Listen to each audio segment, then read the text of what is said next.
Hello. आवाज आ रही है सभी को?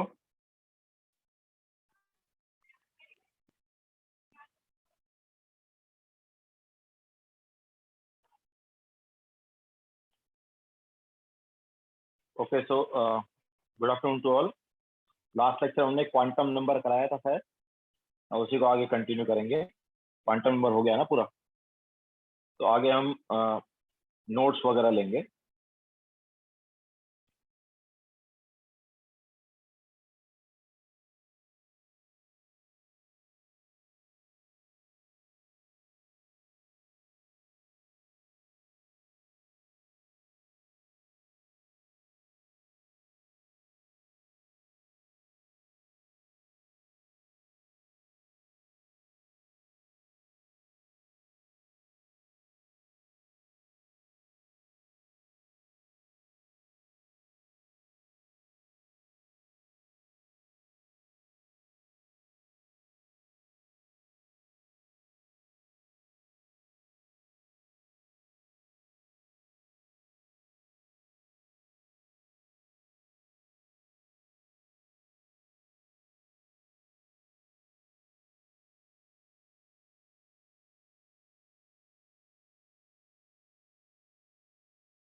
चलो स्टार्ट करते हैं।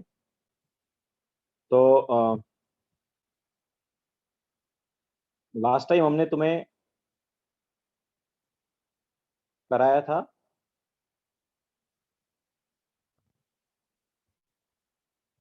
नोट्स वाला पार्ट पूरा हो गया ना? एक मिनट, सॉरी नोट्स नहीं, ये क्या बोलते हैं, क्वांटम नंबर वाला पार्ट पूरा हो गया ना? चारों क्वांटम नंबर करा दिए ना? यस, चारों क्वांटम नंबर हो गए। सो चारों क्वांटम नंबर हो गए थे। नाउ नेक्स्ट हम लेंगे यहाँ पर type of notes.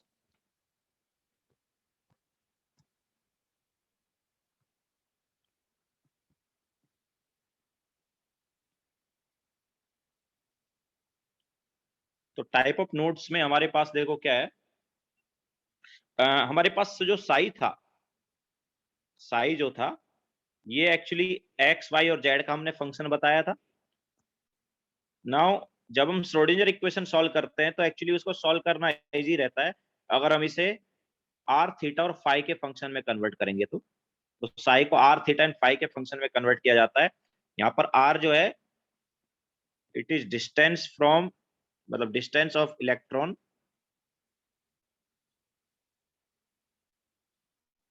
From nucleus. Theta and phi जो है वो एंगल्स हैं,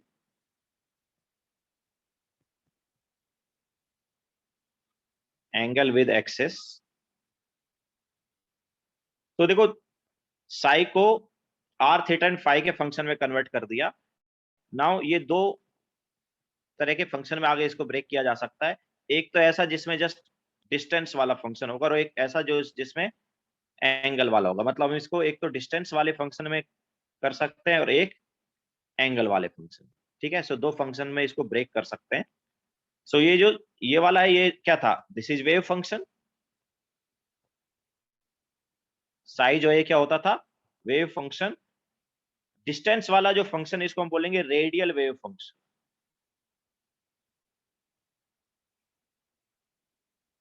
इसको क्या बोलेंगे, रेडियल वेव फंक्शन।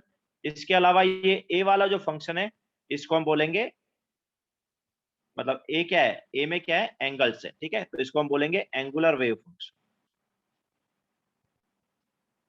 तो हमारे पास जो वेव फंक्शन था, इसको दो पार्ट में हमने ब्रेक कर दिया। एक डिस्टेंस वाला फंक्शन हो गया एक, और दूसरा एंगल वाला फंक्शन हो गया। ठीक है, देखो फिर आगे चलते हैं।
लक्ष्मी, रेडियल वेव फंक्शन मतलब जो डिस्टेंस का फंक्शन है, और एंगुलर वेव फंक्शन मतलब जो एंगल का फंक्शन है।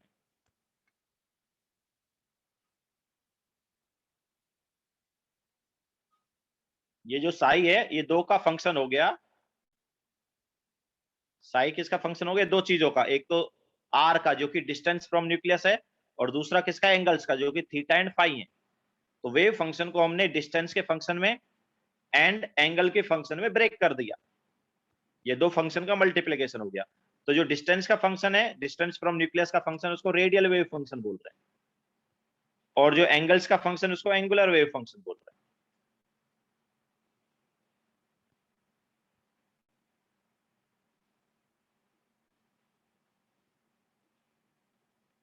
प्रथम लास्ट लाइन में थीटा एंड फाई दोनों हैं, this is theta and this is phi, ठीक है। एंगल हमारे पास थीटा एंड फाई दोनों हैं। एक्सेस साथ एक्स वाई जेड एक्सेस थे, ये एक्स वाई एंड जेड का फंक्शन है ना, मतलब यहाँ पर X Y and Z axes लिए गए थे।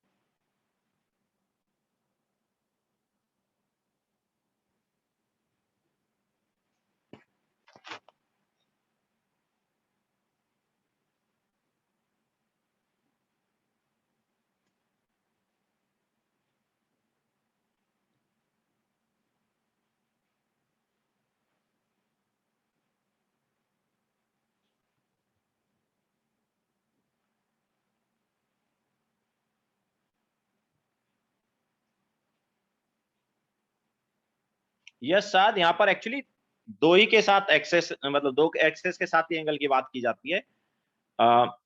एक तो वाई एक्सेस के साथ कर लेते जनरली, और एक इसके साथ एक्स एक्सेस के साथ करते।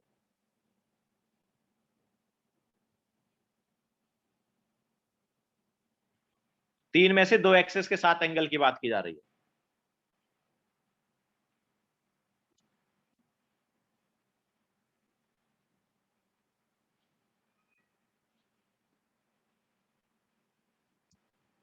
लिख लिया सबने?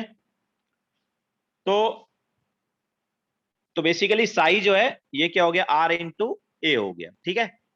अब मतलब वेव फंक्शन हो गया, radial wave function and angular wave function का मल्टीप्लिकेशन।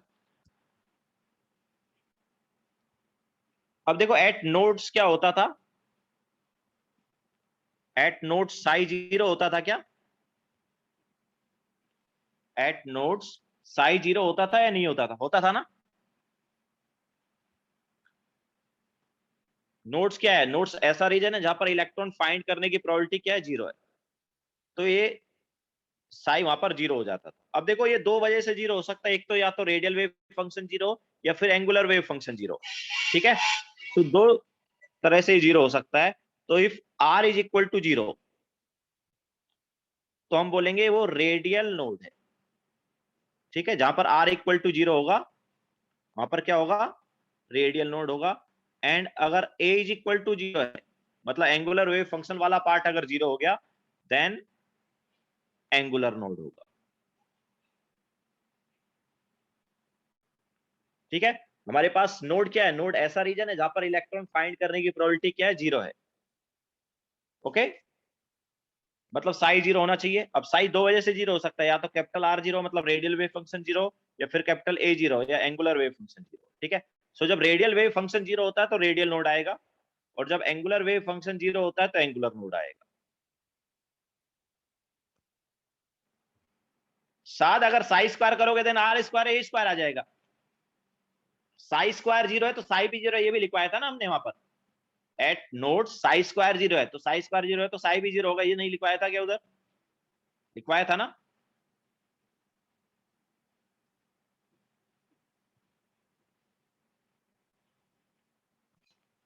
नाउ अब रेडियल नोड्स जो है इनका दूसरा नाम है स्फेरिकल नोड। रेडियल नोड का दूसरा नाम क्या है? Spherical node, okay. तो एक्चुअली रेडियल नोड या स्फेरिकल नोड जो एक्चुअली क्या है, नोड क्या है, नोड ऐसा रीजन जहां पर इलेक्ट्रॉन फाइंड करने की प्रोबेबिलिटी जीरो है। तो स्फेरिकल नोड एक्चुअली क्या है, वो जो शेप है उस रीजन का शेप स्फेरिकल होगा। उस रीजन का शेप क्या होगा, स्फेरिकल होगा, जिसमें इलेक्ट्रॉन फाइंड करने की प्रोबेबिलिटी जीरो है, ओके। तो स्फेरिकल शेप का एक रीजन आएगा जहां पर इलेक्ट्रॉन नहीं मिलेगा, तो वो होगा रेडियल नोड या स्फेरिकल नोड। इसके अलावा एंगुलर नोड जो है इसको नॉन स्फेरिकल नोड बोलेंगे। मतलब हमारे पास क्या है, ऑब्वियसली ये स्फेरिकल नहीं रहेगा, दिखने में कुछ और टाइप का रहेगा, तो नॉन स्फेरिकल नोड बोलेंगे। और जनरली ये प्लेन जैसा रहता है, नोडल प्लेन बोलते हैं उसे।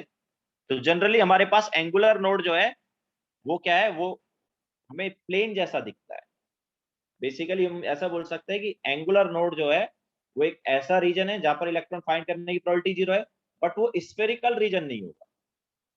ओके, जिस रीजन में इलेक्ट्रॉन फाइंड करने की प्रोबेबिलिटी 0 है, हम ऐसा बोल सकते हैं जिस रीजन में इलेक्ट्रॉन नहीं होगा वो नोड है।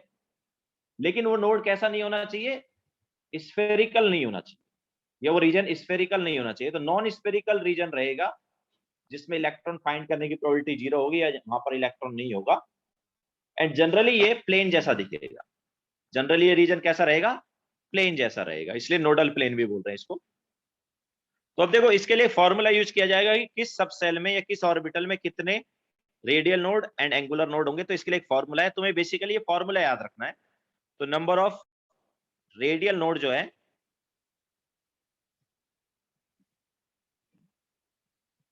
ये होता है n minus L minus one.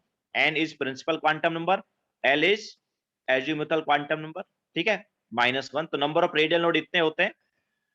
Number of angular node जो है ये होता है equal to L. And total number of nodes कितने हो जाएंगे? जब दोनों को ऐड कर दोगे तो टोटल नंबर ऑफ नोड आ जाएंगे, that is n minus L minus one plus L. ये हम बोल सकते हैं n minus one. Okay, so ये हमारे पास फॉर्मूला है, ये याद रखना है number of radial and angular node निकालने।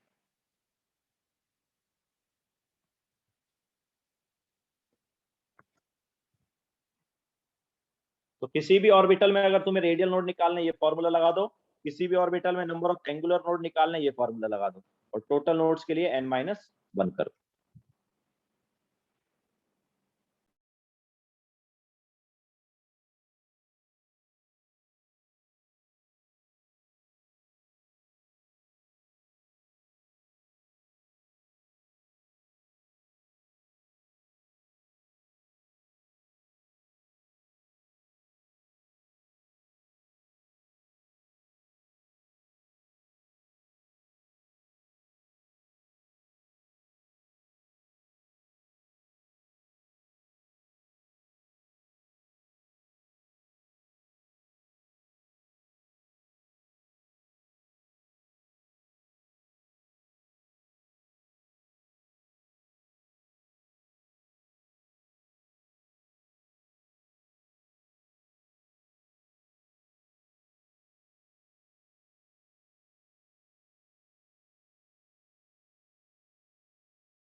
हो गया सबका? तो ये हमारे पास हो गए टाइप ऑफ नोड्स। नाउ हम बात करेंगे शेप ऑफ सबसेल या शेप ऑफ ऑर्बिटल की।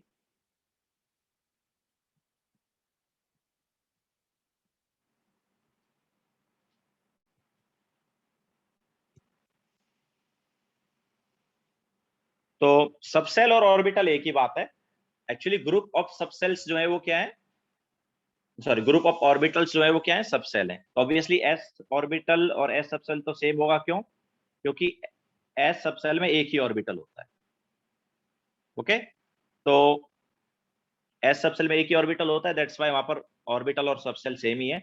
बाकी पी सबसेल की बात करेंगे तो वहां पर 3 ऑर्बिटल है, तो हम ऐसा बोल सकते हैं कि तीनों ऑर्बिटल को मिला के हम क्या बोलते हैं, सबसेल बोलते हैं। ओके, पी सबसेल मतलब पी के तीनों ऑर्बिटल मिला के। तो सबसेल और ऑर्बिटल एक ही बात है वैसे। तो शेप ऑफ सबसेल की जब हम बात करें तो हम बेसिकली शेप ऑफ ऑर्बिटल ही निकाल रहे हैं। तो सबसे पहले हम बात करेंगे यहाँ पर एस सबसेल की। एस सबसेल या एस ऑर्बिटल की, तो देखो ये जो है एस ऑर्बिटल या एस सबसेल जो है ये स्फेरिकल होता है। देखिए इसकी शेप कैसी होती है, स्फेरिकल। अच्छा, इसके लिए एल की वैल्यू क्या है? इसके लिए एल की वैल्यू होती है 0। तो एस सबसेल या एस ऑर्बिटल जो है ये इसकी शेप कैसी होती है, स्फेरिकल होती है। इसका मतलब क्या है, व्हाट इज ऑर्बिटल?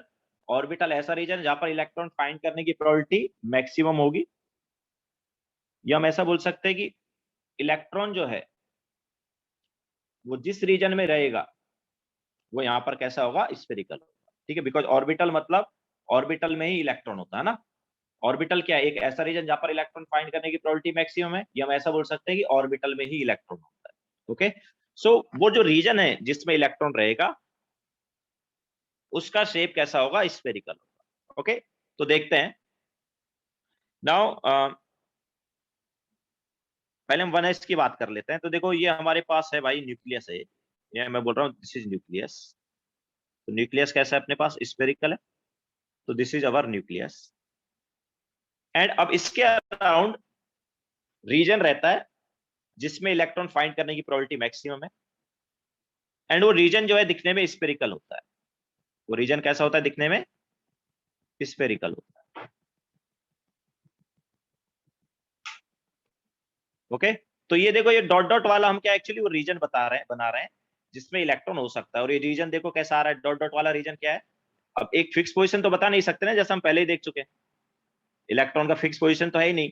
इस रीजन में कहीं पे भी इलेक्ट्रॉन हो सकता है। ओके, तो ये हमारे पास रीजन कैसा आ गया, स्फेरिकल आ गया। Okay, so this is actually 1s। ये किसका हमने बनाया, 1s का। तो अगर हम यहाँ पर प्रोबेबिलिटी का ग्राफ बनाए कि यार प्रोबेबिलिटी जो है 1s के लिए कैसे वेरी हो रहा है, तो प्रोबेबिलिटी वर्सेस डिस्टेंस ग्राफ अगर हम यहां पर बनाते हैं तो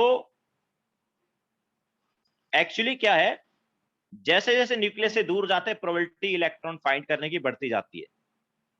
जैसे जैसे हम न्यूक्लियस से क्या करेंगे, दूर जाएंगे, न्यूक्लियस पर ऑब्वियसली डिस्टेंस 0 है ना। तो जैसे जैसे न्यूक्लियस से दूर जाएंगे मतलब डिस्टेंस बढ़ाएंगे तो प्रोबेबिलिटी बढ़ती जाएगी। तो इस टाइप से प्रोबेबिलिटी बढ़ती है बढ़ती है बढ़ती है, और एक पर्टिकुलर डिस्टेंस पर मैक्सिमम होती है, उसके बाद वापस कम होने लग जाती है प्रोबेबिलिटी, और इन्फिनिटी पे जाके प्रोबेबिलिटी 0 होगी, मतलब इलेक्ट्रॉन इन्फिनिटी तक हो सकता है। तो हमारे पास ऐसा आता है। नाउ जिस डिस्टेंस पर ये मैक्सिमम प्रोबेबिलिटी आई है, ये डिस्टेंस एक्चुअली आती है 1s के लिए 0.529 एंगस्ट्रॉम।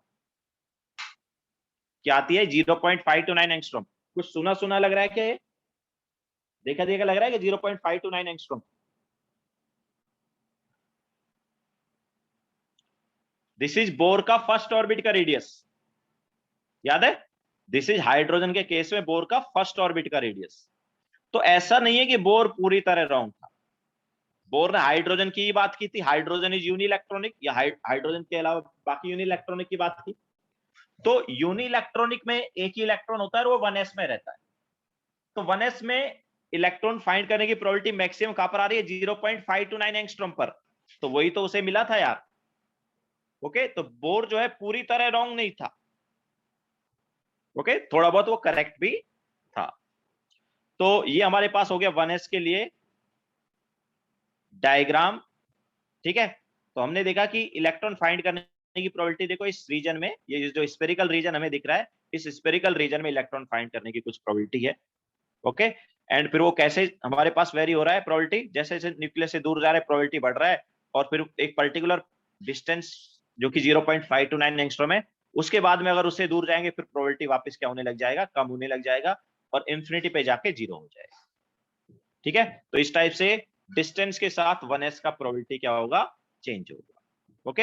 अच्छा 1s में कितने रेडियल नोड होते हैं, 1s में अगर तुम फॉर्मूला लगाओगे रेडियल नोड का, तो 1s के लिए देखो n हो गया 1, l हो गया 0, -1 तो 0 आया ना, तो नंबर ऑफ रेडियल नोड यहाँ पर क्या है, 0 है, ओके। इसमें नंबर ऑफ रेडियल नोड क्या है, 0। तो हमें कोई भी यहाँ पर ऐसा रीजन दिख नहीं रहा है जिसमें इलेक्ट्रॉन ना हो, हर रीजन में मतलब इलेक्ट्रॉन दिख रहा है, ठीक है। कोई खाली रीजन दिख रहा है स्फेरिकल टाइप का, नहीं ना। इसके अलावा एंगुलर नोड मतलब नोडल प्लेन, तो कोई ऐसा प्लेन दिख रहा है जिसमें इलेक्ट्रॉन ना हो, देखो हर प्लेन में इलेक्ट्रॉन, कोई प्लेन दिख रहा है तुम्हें, ऐसे देखो, ऐसे कोई भी प्लेन बना के देखो जिसमें इलेक्ट्रॉन ना हो, हर जो भी हम प्लेन बना रहे हैं उसमें क्या आ रहा है, डॉट वाला पार्ट आ रहा है, और डॉट वाले पार्ट में इलेक्ट्रॉन हो सकता है, ठीक है। तो नंबर ऑफ नोडल प्लेन या नंबर ऑफ एंगुलर नोड भी यहाँ पर क्या है, 0, और होना भी चाहिए, क्यों, क्योंकि फॉर्मूला क्या था यार नंबर ऑफ नोडल प्लेन का, याद है, नंबर ऑफ नोडल प्लेन या नंबर ऑफ एंगुलर नोड का फॉर्मूला क्या था, एल के इक्वल था ना, और एस के लिए तो एल क्या रहता है भाई, एस के लिए एल होता है 0, मतलब यहां पर एक भी एंगुलर नोड नहीं होगा, okay. So number of radial node and number of angular node दोनों 1s के केस में क्या आएंगे, 0 आएंगे, ओके। तो पहले बनाओ, फिर 2s का भी एक बार तुम्हें बता देते हैं कैसे रहता है, फिर उसके बाद पी पर चलेंगे। तो स्पेरिकल रहता है, चाहे कोई भी ऐसा स्पेरिकल रहेगा, 1s का हमने बता दिया, तुम स्पेरिकल कैसे, 2s का भी बताते हैं, पहले लिख लो ये।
हो गया सबका,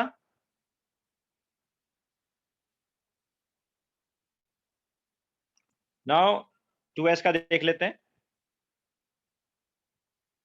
तो देखो 2s के लिए भी ऐसा ही कुछ है, ये हमारे पास है,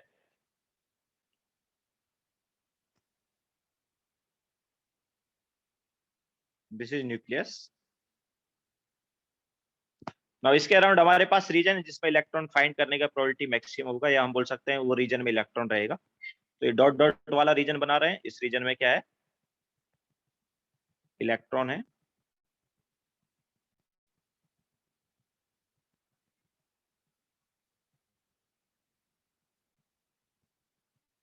ठीक है।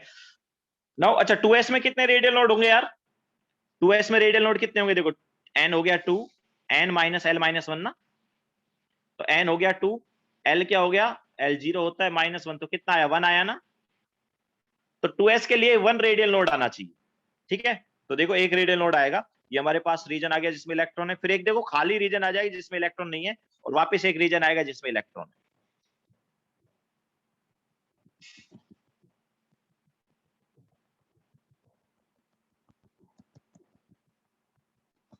सो दिस इज 2s, ये क्या है, 2s है, ओके। तो देखो यहां पर रेडियल नोड आ रहा है, नहीं आ रहा, ये जो खाली रीजन है this is nothing but radial node, तो एक रेडियल नोड आ रहा है ना, हमारे पास एक स्पेरिकल टाइप का रीजन आ रहा है। अच्छा तुम्हें सर्कुलर दिख रहा होगा, actually it is not circular, it is spherical, क्योंकि 3D में हम बना नहीं सकते है ना। ये न्यूक्लियस हमारे पास क्या है, न्यूक्लियस कैसा है, न्यूक्लियस भी स्फेरिकल है, ये जो रीजन्स आ रहे हैं ये भी क्या है, स्फेरिकल है। ओके, सर्कुलर नहीं है, ये ऑब्वियसली 2D में सर्कुलर दिख रहा है, बट ये दीज आर स्फेरिकल। ठीक है, तो ये हमें खाली रीजन जो मिल रहा है ये भी क्या है, स्फेरिकल टाइप का रीजन मिल रहा है। ओके, तो ये हमारे पास कितना रेडियल नोड आ गया, एक रेडियल नोड आ गया। यस, लाइक बॉल, बिल्कुल सुमित, लाइक बॉल। ठीक है, हमारे पास जो बॉल होती है जैसे टेनिस बॉल वगैरह है, तो उसकी जो लेयर है एक तरह से वो हो गई है ना। तो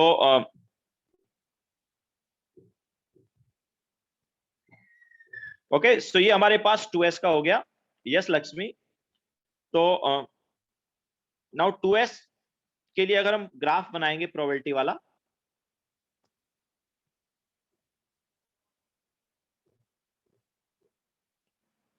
तो प्रोबेबिलिटी वर्सेस डिस्टेंस। तो देखो क्या होता है यहाँ पर, न्यूक्लियस से जैसे जो दूर जाते हैं प्रोबेबिलिटी बढ़ती है, फिर एक पर्टिकुलर डिस्टेंस पर मैक्सिमम होती है, फिर वापस कम हो जाती है और जीरो हो जाती है, फिर वापस बढ़ती है एंड बढ़ के एक पर्टिकुलर डिस्टेंस तक जाती है, फिर वापस कम होके ऐसे इन्फिनिटी पर जीरो होगी। तो एक्चुअली ये जो जहां पर जीरो हुई है प्रोबेबिलिटी बीच में, न्यूक्लियस एंड इन्फिनिटी के बीच में जिस डिस्टेंस पर जीरो होती है वही डिस्टेंस पर क्या है, रेडियल नोड है। ठीक है, तो यहाँ पर जहां पर प्रोबेबिलिटी क्या हो गई है, जीरो, यहाँ पर एक्चुअली क्या है, रेडियल नोड है। Okay, so probability versus distance वाला जो ग्राफ है हमारे पास ऐसा आएगा। ठीक है, अच्छा व्हाट अबाउट एंगुलर नोड। तो एंगुलर नोड अभी भी जीरो है, क्यों, क्योंकि एल तो जीरो ही है ना यार, एस के लिए एल की वैल्यू क्या है, जीरो। तो अभी भी अगर तुम यहाँ पर कोई प्लेन बना के देखोगे तो तुम्हें कोई ऐसा प्लेन मिलेगा ही नहीं जिसमें इलेक्ट्रॉन ना हो, हर प्लेन में इलेक्ट्रॉन है।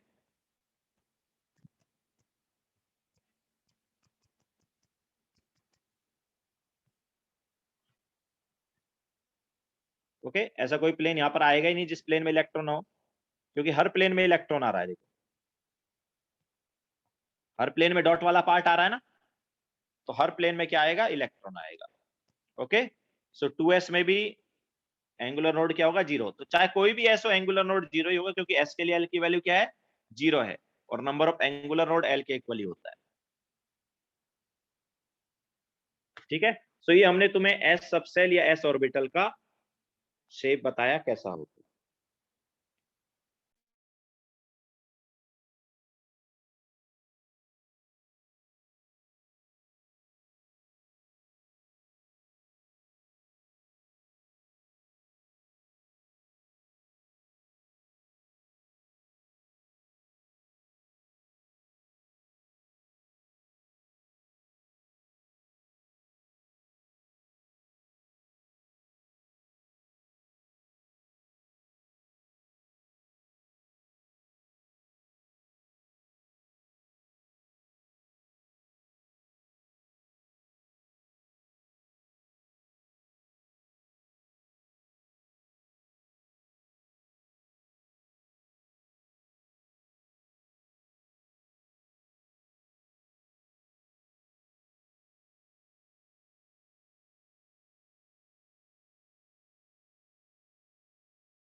हो गया सबका।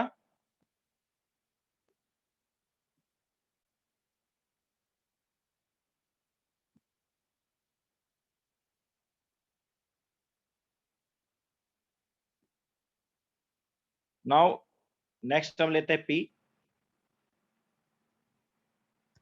तो पी सबसेल जो है इसका शेप होता है डम्बेल टाइप का।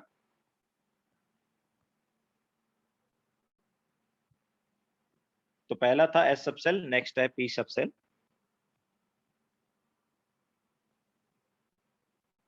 अच्छा, पी सबसेल के लिए एल की वैल्यू क्या है, 1 है। तो ऑब्वियसली एल की वैल्यू 1 है, मतलब यहाँ पर एक एंगुलर नोड आएगा या नोडल प्लेन आएगा। ठीक है,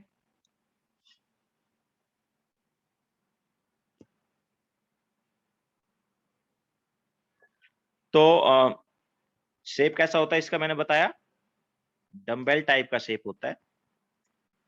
अच्छा, एल की वैल्यू यहाँ पर 1 है, तो एम की वैल्यू क्या होगी, एम की वैल्यू -1 से +1 तक जाती है, इसलिए 3 ऑर्बिटल होते हैं। तो ये 3 ऑर्बिटल के नाम कुछ ऐसे हैं, देखो, P X, P Y and P Z. ठीक है, P X, P Y and P Z. तो P X and P Y के लिए जो एम की वैल्यू या तो +1 रहती है, -1 रहती है, P X and P Y के लिए। ऑब्वियसली अगर पी एक्स के लिए +1 है, देन पी वाई के लिए -1, दोनों का सेम नहीं होगा ना। इसके अलावा जेड की जो वैल्यू है, पी जेड की, इसके लिए एम की वैल्यू होती है 0। Now P X, P Y and P Z किस बेसिस पर इनका नाम दिया, तो ओरिएंटेशन के बेसिस पर नाम दिया है। मैंने बताया डम्बेल टाइप का शेप होता है, 3 ऑर्बिटल का, लेकिन उनका ओरिएंटेशन अलग अलग डायरेक्शन में होता है। पी एक्स का ओरिएंटेशन अलोंग एक्स एक्सिस है, पी वाई का ओरिएंटेशन अलोंग वाई एक्सिस है, एंड पी जेड का अलोंग जेड एक्सिस है। ठीक है, तो देख लेते हैं कैसा है। सो यहाँ पर हम तीनों एक्सिस बना लेते हैं, एक्स, वाई एंड जेड। तो यहाँ पर ओरिएंटेशन अलोंग क्या है, एक्स एक्सिस। तो ये देखो हमारे पास ये आ गया, डम्बेल टाइप का रीजन आ गया। हम बोल सकते हैं 2 बलून को बांध दिया। ठीक है, न्यूक्लियस पर 2 बलून को बांधा हुआ है। तो बलून के इधर वाला, ये वाला जो बलून है, इसमें जो भी हमारे पास रीजन है उसमें इलेक्ट्रॉन हो सकता है। लेफ्ट साइड वाला जो बलून है, इसमें भी क्या है, इलेक्ट्रॉन। ठीक है, सो ये जो रीजन है, ये पूरे रीजन में क्या होगा, इलेक्ट्रॉन हो सकता है। ठीक है, सो ये हमारे पास पी एक्स ऑर्बिटल हो गया। तो पी एक्स ऑर्बिटल जो है उसमें इलेक्ट्रॉन क्या है, अलोंग एक्स एक्सिस होंगे, एंड डम्बेल टाइप के रीजन में, या 2 बलून बांधते हैं उस टाइप के रीजन। ठीक है, नाउ इस रीजन में तो क्या है, इलेक्ट्रॉन है।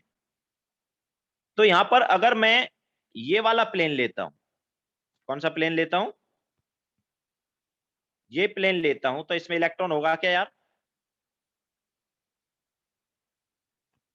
मतलब तुम इधर इधर अपना हाथ रखो। ठीक है, इधर अपना हाथ रख के देखो, तो इसमें कोई डॉट वाला पार्ट आएगा क्या, नहीं आएगा ना। ओके, सो एक्चुअली कौन सा प्लेन है, this is Y Z plane. ये कौन सा प्लेन है, क्योंकि जेड हमारी साइड है ना, जेड क्या है, एक्स और वाई। तो हमने ये प्लेन जो हमारा मोबाइल है या टैब जो भी जिसपे भी तुम पढ़ाई कर रहे हो, वो वाला एक्स वाई प्लेन हो गया, और जेड क्या है, परपेंडिकुलर किया। ठीक है, तो जेड इसके क्या है, परपेंडिकुलर है। तो ये जो प्लेन है ना, एक्चुअली ये जो प्लेन हम बता रहे हैं, ये एक्चुअली कौन सा प्लेन है, वाई जेड प्लेन, ऐसा है ये। ठीक है, इस प्लेन में कोई इलेक्ट्रॉन नहीं। ओके, सो ये प्लेन क्या हो गया, नोडल प्लेन हो गया। यही प्लेन क्या हो गया, नोडल प्लेन। तो यहाँ पर नोडल प्लेन जो है वो क्या है, नोडल प्लेन कौन सा आ रहा है इधर, वाई जेड प्लेन जो है वो नोडल प्लेन आ रहा है। मतलब वाई जेड प्लेन में कोई इलेक्ट्रॉन नहीं होगा। ओके, तो एक प्लेन आया कि नहीं आया, एक नोडल प्लेन, और आना भी चाहिए, क्योंकि एंगुलर नोड की वैल्यू क्या होती है, एल, और एल यहाँ पर क्या है, 1। Okay, now similarly P Y की बात करेंगे, तो वहां पर जो ओरिएंटेशन है ऑर्बिटल का, वो अलोंग क्या रहेगा, वाई एक्सिस रहेगा। तो ये हमारे पास वाई एक्सिस के अलोंग ओरिएंटेशन हो गया। ठीक है, सो इस टाइप से वाई एक्सिस के अलोंग, ऑब्वियसली पॉजिटिव वाई और नेगेटिव, ये पॉजिटिव वाला वाई, ये नेगेटिव वाला वाई। ठीक है, तो वाई एक्सिस के अलोंग हमारे पास क्या है, इलेक्ट्रॉन रहेगा। तो इसमें नोडल प्लेन कौन सा आएगा बताओ, इसमें नोडल प्लेन कौन सा आएगा, ऑब्वियसली इधर इस वाले प्लेन में देखेंगे तो कोई इलेक्ट्रॉन नहीं है, बट ये प्लेन कौन सा है, this plane is nothing but which plane, X Z plane. ठीक है, तो यहां पर नोडल प्लेन क्या हो गया, एक्स जेड हो गया।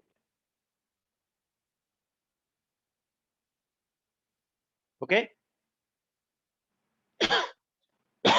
सिमिलरली इन पी जेड जो इलेक्ट्रॉन होंगे वो अलोंग क्या होंगे, जेड एक्सेस होंगे।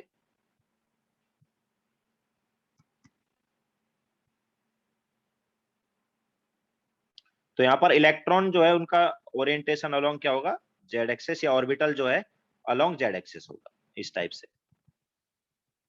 ठीक है, तो बेसिकली इलेक्ट्रॉन जो है हमारी टैब के या मोबाइल या लैपटॉप जो जिसमें भी तुम पढ़ रहे हो, उसके परपेंडिकुलर हमारे पास क्या इलेक्ट्रॉन है। तो हमारा जो टैब वाला या मोबाइल वाला जो प्लेन है, that is nothing but nodal plane. ठीक है, इस प्लेन में कोई इलेक्ट्रॉन नहीं होगा, तो ये प्लेन कौन सा आ गया? This is X Y plane.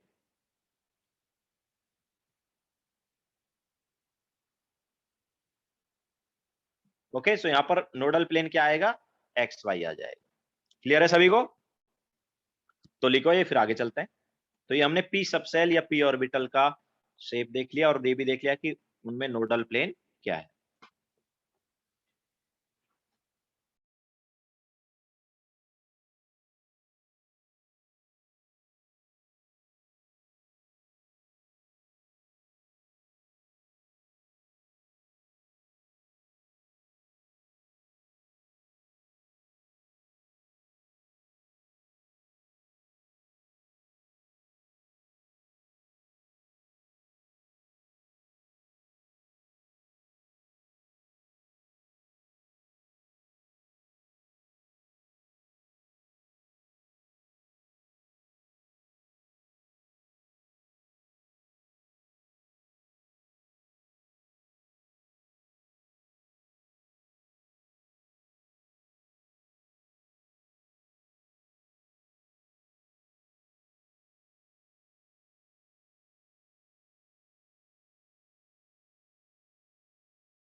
Sumit 3s and 4s में तो एंगुलर ये वो आएगा ना, स्फेरिकल आएगा ना 3s 4s वगैरह। तो ऑब्वियसली नोट्स बढ़ते जाएंगे, बाकी वैसा ही रहेगा जैसे 2s जैसा है।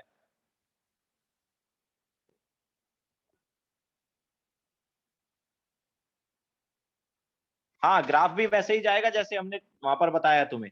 जैसे 2s में ग्राफ बताया था, वैसा ही उनका ग्राफ भी हमारे पास वैसे ही होता जाएगा। बस क्या है, वो आते जाएंगे, नोट्स बढ़ते जाएंगे। जैसा 2s का ग्राफ था वैसा ही उनका ग्राफ आएगा।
हो गया सबका?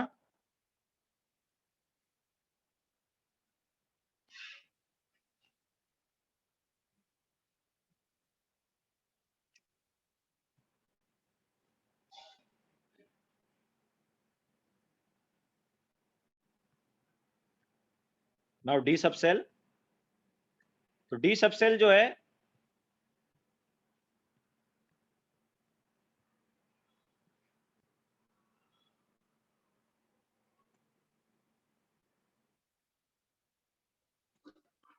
इसमें एल क्या होता है, डी सब सेल के लिए एल होता है 2। ओके, सो डी सब सेल के लिए एल 2 होता है।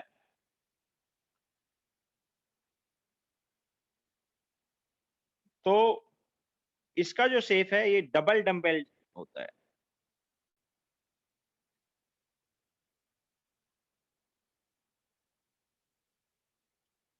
पी सब सेल क्या था, सिंगल डम्बेल था, ये डबल डम्बेल होगा।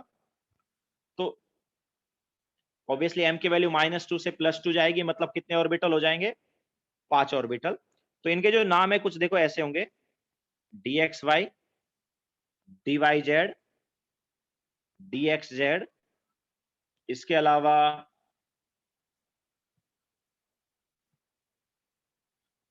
dx square minus Y square and dz square, ये इनके नाम होंगे। ठीक है, ये 5 ऑर्बिटल हैं।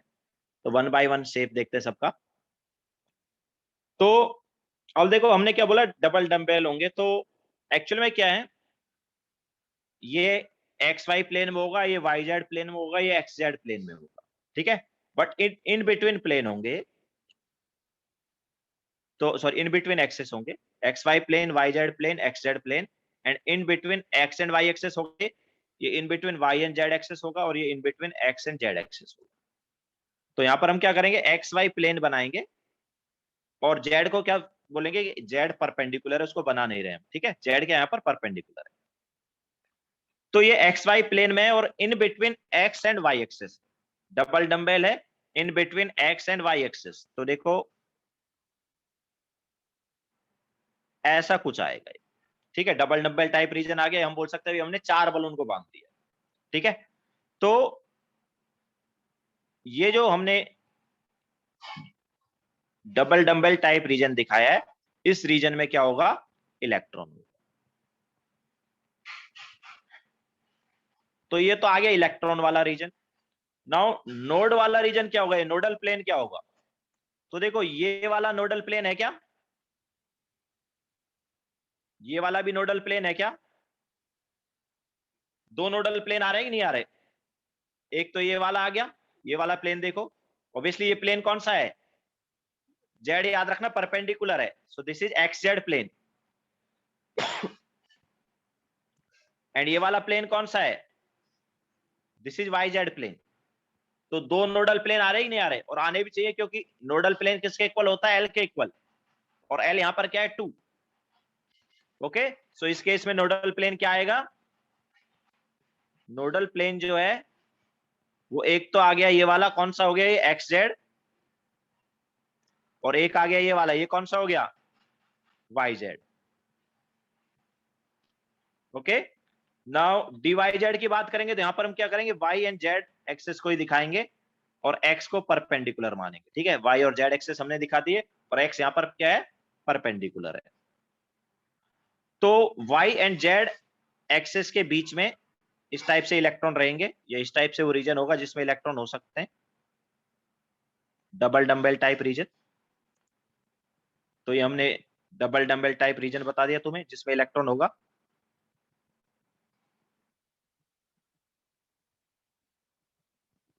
तो अभी नोडल प्लेन क्या हुआ यार, ये वाला प्लेन नोडल प्लेन है क्या, एंड ये वाला प्लेन भी नोडल प्लेन है। तो दो नोडल प्लेन आ रहे ही नहीं आ रहे। तो ये वाला नोडल प्लेन कौन सा हुआ, एक्स परपेंडिकुलर है। Okay, so this is X Y and this is X Z या Z X. Okay, so nodal plane क्या हो गए, नोडल प्लेन हो गए X Y and X Z. Now dx z की बात करते हैं, तो dx z में हम x एंड z एक्सेस को यहां पर दिखाते हैं, एंड y को परपेंडिकुलर ले लेते हैं। तो in between x and z axes हमारे पास रीजन होगा dumbbell type, double dumbbell type का, जिसमें इलेक्ट्रॉन होंगे। तो ये हमने वो रीजन बता दिया तुम्हें जिसमें इलेक्ट्रॉन है।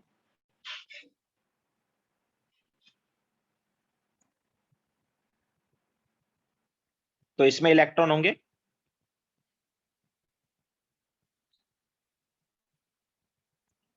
ठीक है, ये हमारे पास ऑर्बिटल वाला पार्ट आ गया। नाउ नोडल प्लेन किधर है?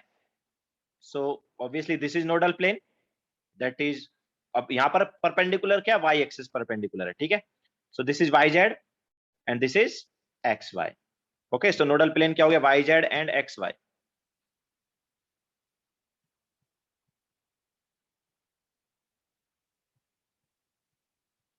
ओके, सो ये तीनों का बनाओ, ये तीनों एक्सेस जो थे, सॉरी तीनों ऑर्बिटल जो थे, ये कैसे इनका ओरिएंटेशन है, ये इन बिटवीन एक्सेस है इनका ओरिएंटेशन। ठीक है, और बाकी दो ऑर्बिटल अभी जो आएंगे ना, उनका अलोंग एक्सेस होगा। ठीक है, टोटल 5 ऑर्बिटल है डी के, D X Y, D Y Z और डी एक्स जेड, ये तीनों ऑर्बिटल का जो ओरिएंटेशन है ये इन बिटवीन एक्सेस आ रहा है। बाकी के दो ऑर्बिटल जो है उनका ओरिएंटेशन अलोंग एक्सेस होगा। ठीक है, तो पहले ये लिखो फिर आगे चलते हैं।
चले आगे।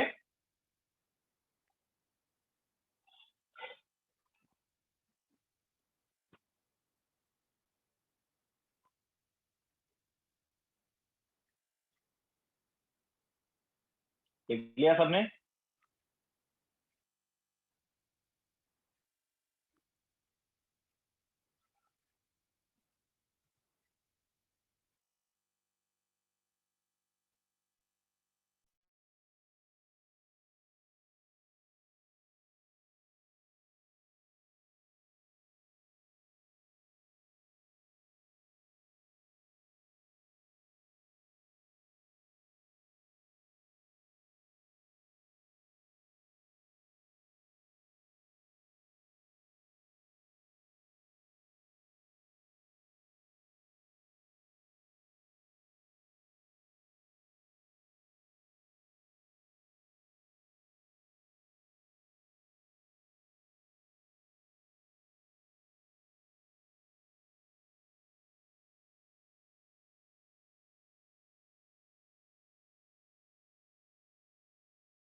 ओके, चले आगे। नाउ बाकी के दो ऑर्बिटल जो हैं इनका ओरिएंटेशन अलोंग एक्सिस होता है। तो dx square minus Y square का along X and Y axis होगा एंड dz स्क्वायर का अलोंग जेड एक्सिस होगा। तो देखो कैसा है, तो ये एक्स एंड वाई एक्सिस हमने बना दिए एंड इसका along X and Y axis है। ठीक है, ये हमने डबल डम्बेल टाइप रीजन बना दिया जो कि एक्स एंड वाई एक्सिस के अलोंग आ रहा है। ठीक है, तो अब देखो यहाँ पर क्या है, ऑब्वियसली ऐसे और ऐसे तो है नहीं, इसके अलावा एक्स वाई प्लेन में देखेंगे तो उसमें भी इलेक्ट्रॉन होंगे। तो इसमें हमारे पास थोड़ा डिफरेंट टाइप का प्लेन आएगा, मतलब ये एक नोडल प्लेन आ जाएगा ऐसे और एक नोडल प्लेन ऐसे आ जाएगा। ठीक है, ये दोनों नोडल प्लेन हो गए, समझ आया? सो नोडल प्लेन यहाँ पर क्या है, ये एक तरह से हमें इक्वेशन टाइप से मिल रही है। ठीक है, एक नोडल प्लेन इधर आ जाएगा और एक नोडल प्लेन इधर आ जाएगा, एक ये आ गया, सिमिलरली एक ये आ गया। ठीक है, सो ये वाला नोडल प्लेन जो है इसका equation y is equal to X and इस वाले नोडल प्लेन का equation y is equal to minus. Okay, तो यहाँ पर क्या है, nodal plane having equation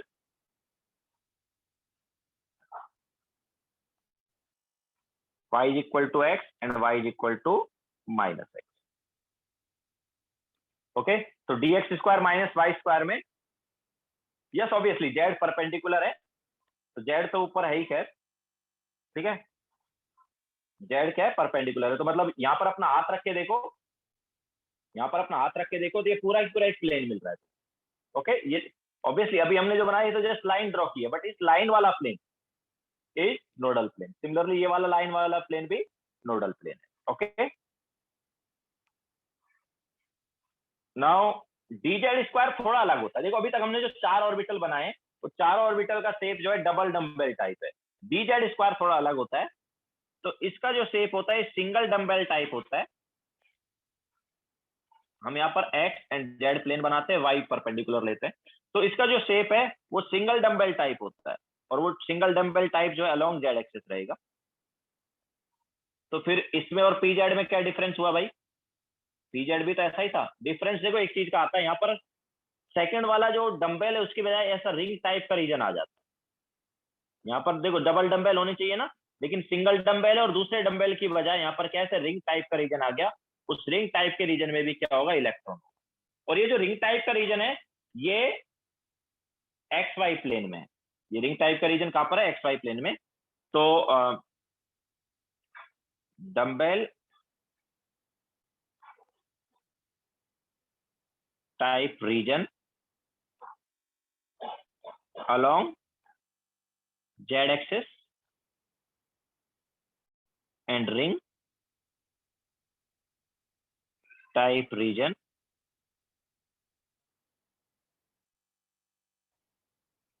in xy plane। ठीक है, तो रिंग टाइप रीजन किसमें, एक्स वाई प्लेन में है, और डम्बेल टाइप रीजन जो है वो along Z axis. Dumbbell type region along Z axis, ring type region in X Y plane. तो देखो यहाँ पर नोडल प्लेन ना मिलके एक्चुअली नॉन स्पेरिकल नोड आएगा। मतलब यहाँ पर वो जो एंगुलर नोड है वो नोडल प्लेन नहीं है। मैंने बोला जनरली एंगुलर नोड क्या होगा, नोडल प्लेन होगा, बट यहाँ पर वो नोडल प्लेन नहीं है। तो यहाँ पर एक्चुअली वो जो मिलेगा, पता है कैसा मिलेगा, देखो अब एक्चुअली तुम यहाँ पर ऐसे कट करके देखोगे तो इलेक्ट्रॉन आ जाएगा, ऐसे अगर कट करके देखोगे इलेक्ट्रॉन आ जाएगा, तो हर प्लेन में इलेक्ट्रॉन आएगा। तो अगर हमें यहाँ पर देखना है कि यार कहां पर इलेक्ट्रॉन नहीं होगा, तो देखो ऐसे कौन टाइप का रीजन बनेगा जिसमें इलेक्ट्रॉन नहीं होगा, ऐसे कौन टाइप का रीजन बनेगा ऊपर, और ऐसे कौन टाइप का रीजन नीचे बनेगा जिसमें इलेक्ट्रॉन नहीं होगा। ठीक है, तो दो कोन टाइप की सरफेस आएंगी, उन सरफेस पर ये देखो, ये हमारे पास कोन टाइप की सरफेस है, इस पूरा सरफेस पर अगर तुम देखोगे, ठीक है, मतलब इधर सरफेस पर देखोगे पूरी सरफेस पर, तो इलेक्ट्रॉन नहीं होगा। ओके, तो कोन टाइप की जो सरफेस है, yes yes Lakshmi, this is angular node.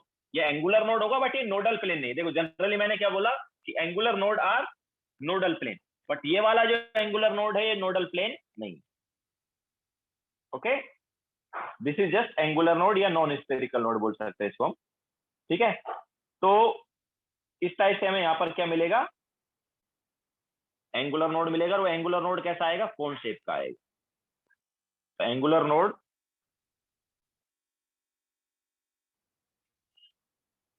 किस शेप का आ रहा है, कोन शेप का आ रहा है।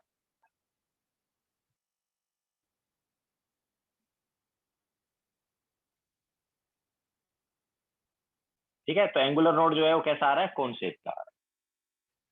ओके, तो लिखो, फिर आगे चलते हैं। तो ये हमने शेप देख लिया S P and D orbital का। एफ ऑर्बिटल का शेप जो है वो सिलेबस में नहीं है।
हो गया सबका?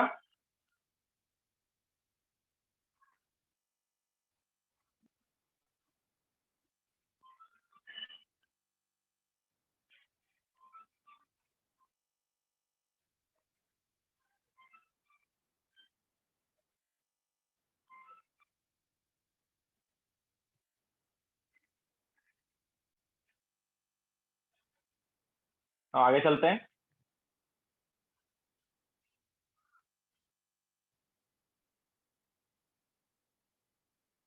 तो नेक्स्ट हेडिंग डालो, electronic configuration.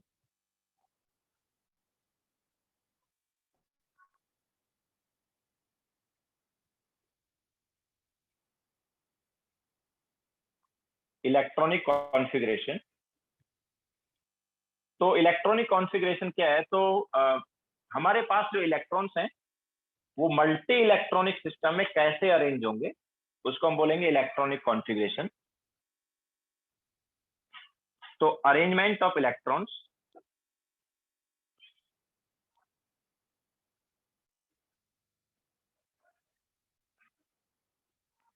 in multi-electronic system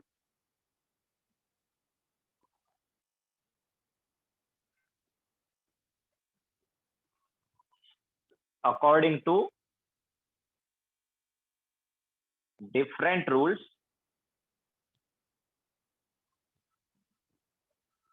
is called electronic configuration। ठीक है, तो इलेक्ट्रॉन्स जो हैं वो मल्टी इलेक्ट्रॉनिक सिस्टम में कैसे अरेंज होंगे वो इलेक्ट्रॉनिक कॉन्फ़िगरेशन है। Yes Sumit, this is last topic of chapter. Actually mains के लिए लास्ट है, एडवांस के लिए मैं एक और टॉपिक लेने वाला हूं बाद में। ठीक है, मेंस के लिए वैसे ये लास्ट है। तो arrangement of electrons in multi electronic system according to different rules is called electronic configuration. तो सबसे फर्स्ट वाला जो रूल है या सबसे फर्स्ट वाला जो प्रिंसिपल है यहां पर आता है ऑफ वो प्रिंसिपल।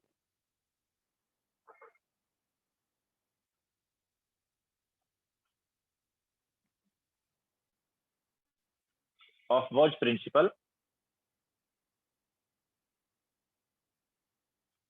तो ऑफ वॉज प्रिंसिपल जो है ये क्या बोलता है, तो इसके अकॉर्डिंग इलेक्ट्रॉन्स जो है वो पहले लोअर एनर्जी या लोएस्ट एनर्जी ऑर्बिटल में फिल किए जाए। जब तक हमारे पास लोअर एनर्जी ऑर्बिटल फिल नहीं हो जाएगा तब तक उससे हायर एनर्जी वाले ऑर्बिटल में इलेक्ट्रॉन नहीं जाएगा। ठीक है, so according to ऑफबो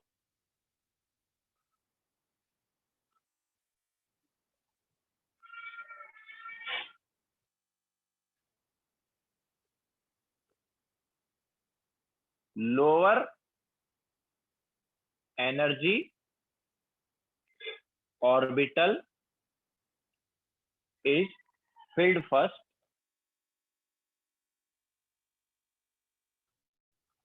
using n plus l rule. तो यहां पर जो रूल यूज किया जाएगा एनर्जी के लिए वो है n plus l रूल।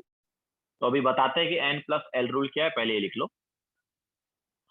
तो सबसे पहले लोअर एनर्जी ऑर्बिटल जो है वो फिल किया जाएगा, और हमें कैसे पता चलेगा कि किसका एनर्जी लोअर है किसका हायर है, तो वो n plus l रूल से पता चलेगा। तो वो भी बताएंगे, पहले लिखो ये।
ओके, सो नाउ कैसे देखेंगे, देखो एन प्लस एल रूल से। तो एन प्लस एल रूल क्या बोलता है,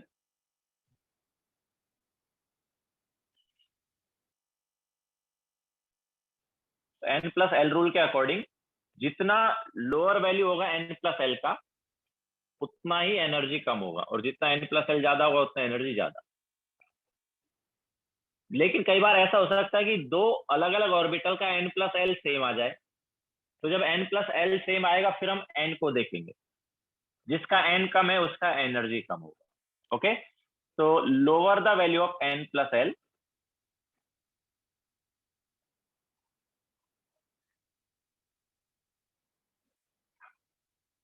lower will be the energy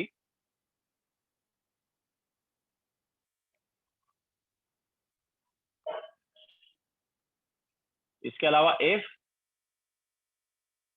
n plus l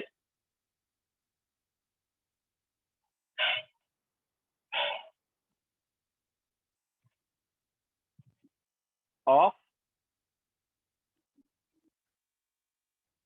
two orbitals is same,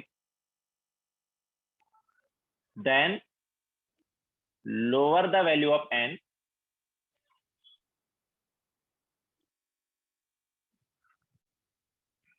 lower will be the energy।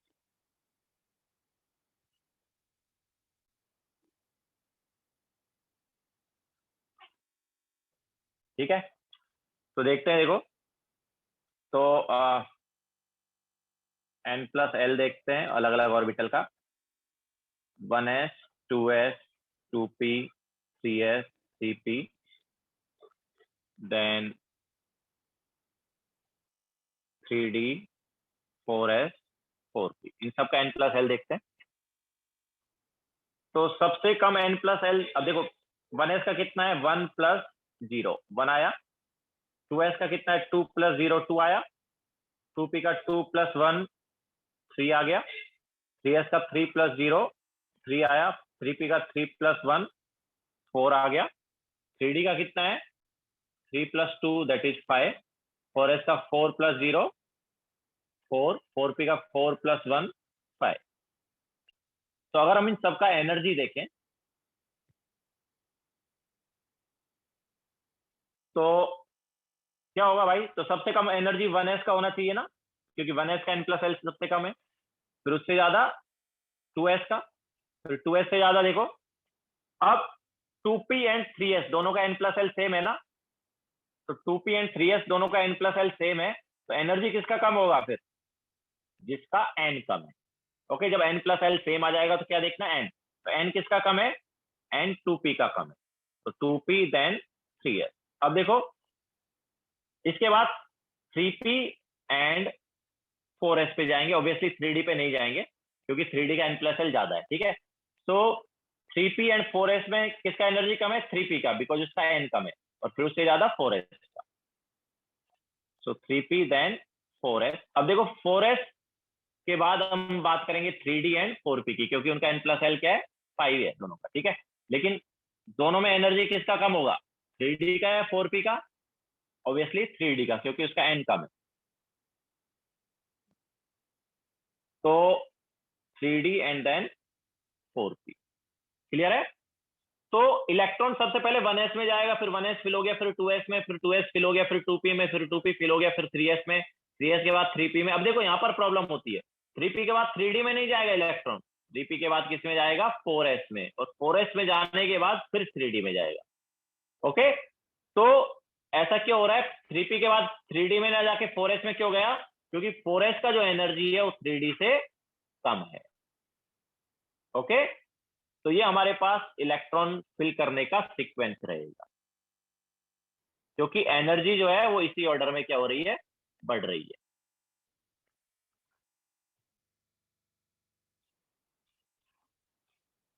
तो ये लिखो, फिर आगे चलते हैं।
ठीक है, चले आगे।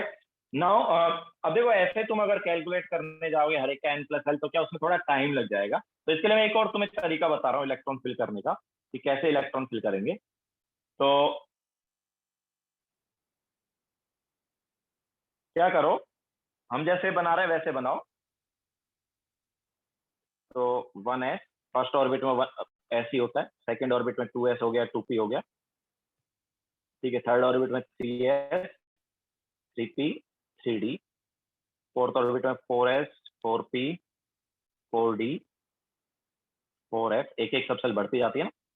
फिफ्थ ऑर्बिट में 5s 5p 5d 5f, then f के बाद मैंने बोला अल्फाबेटिकल ऑर्डर में जाएगा आगे, 6s 6p 6d 6f 6g 6h, then seventh में 7s 7p 7d 7f 7g 7h and 7i, ठीक है। इस टाइप से चलता जाएगा। अब देखो क्या करना है तुम्हें, डायगोनल एरो बनाना है जैसे मैं बना रहा हूँ, और उसी के अकॉर्डिंग इलेक्ट्रॉन फिल करना है। इस टाइप से एरो बनाओ,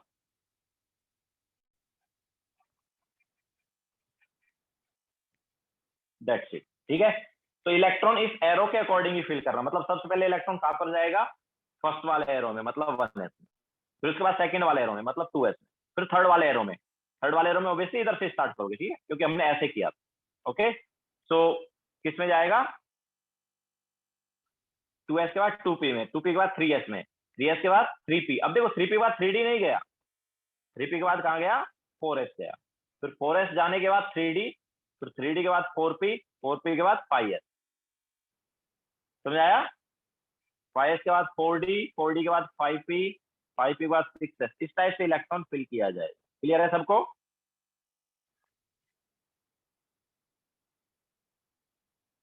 ओके, तो जैसे जैसे ये एरो हमने बनाया वैसे वैसे तुम्हें क्या करना है, इलेक्ट्रॉन को फिल करना है। तो ये एक तरीका है बिना n+l कैलकुलेट किए इलेक्ट्रॉन फिल करने का। ऑब्वियसली एनर्जी किससे देखेंगे, n+l से ही देखेंगे। जितना कम n+l होगा उतना ही कम एनर्जी होगा, और जब सेम n+l आ गया तो n चेक करना है, जिसका n कम है उसका एनर्जी कम।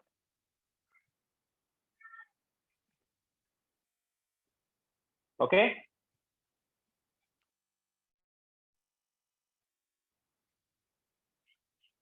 अच्छा, ये तो मल्टी इलेक्ट्रॉनिक सिस्टम के लिए हमने बताया कि एनर्जी इस टाइप से वेरी करता है।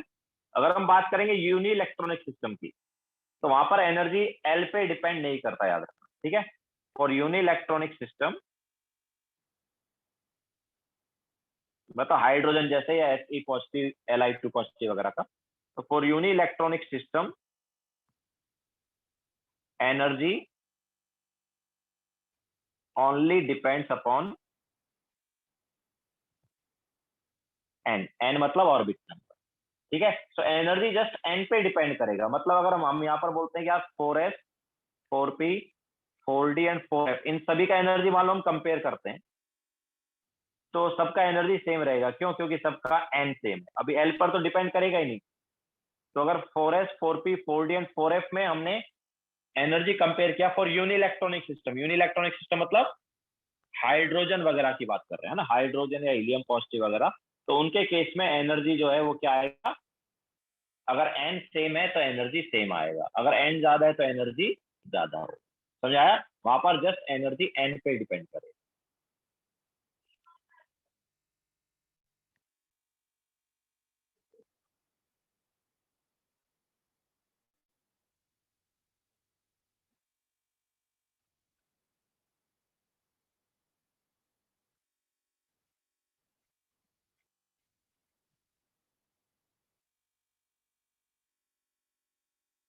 क्लियर है सबको।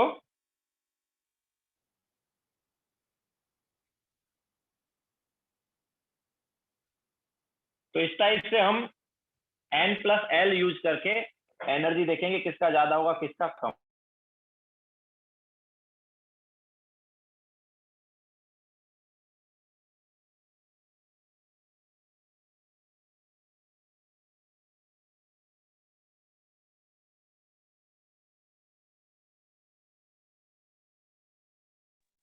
ओके, सो आज का लेक्चर हम यहीं पे एंड करेंगे। होमवर्क नोट कर लो।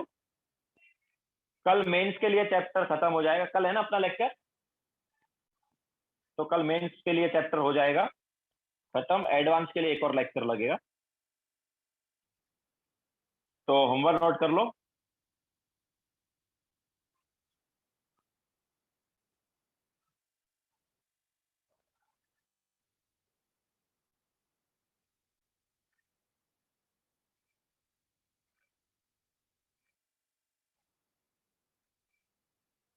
एक्चुअली सबके लिए सेम है, मेंस एडवांस दोनों के लिए सेम ही है होमवर्क।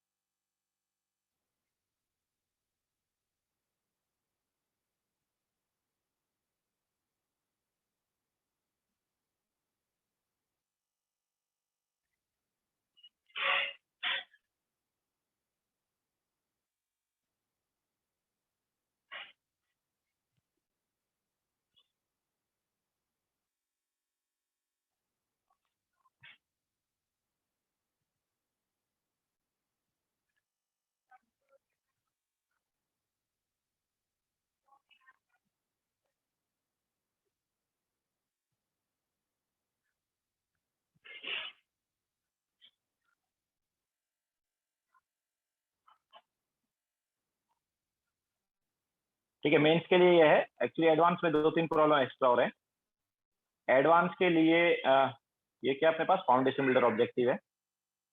एडवांस के लिए फाउंडेशन बिल्डर ऑब्जेक्टिव का ये है।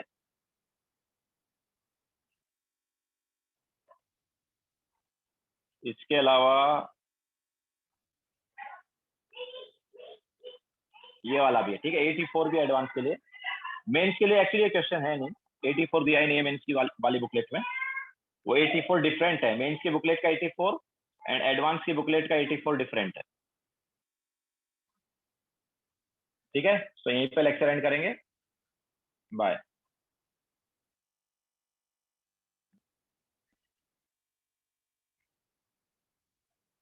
लक्ष्मी, नोड जो है वो क्या है? नोड ऐसा रीजन है जहां पर इलेक्ट्रॉन फाइंड करने की प्रोबेबिलिटी 0 हो या उस जगह पर इलेक्ट्रॉन नहीं होगा। सिंपल है।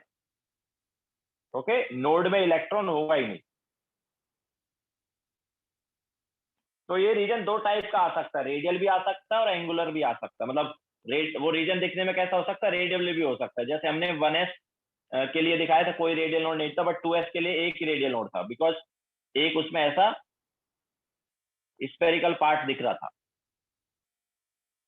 ठीक है, और एंगुलर नोड जो है वो नॉन स्पेरिकल नोड है। मतलब वहां पर जो रीजन होगा वो स्पेरिकल नहीं होगा, कोई डिफरेंट टाइप का रीजन होगा। जनरली वो रीजन प्लेन होगा जिसमें इलेक्ट्रॉन नहीं होगा। Okay, number of radial node and angular node निकालने के लिए फॉर्मूला है n-l-1। ये रेडियल नोड के लिए है और एंगुलर नोड के लिए l है।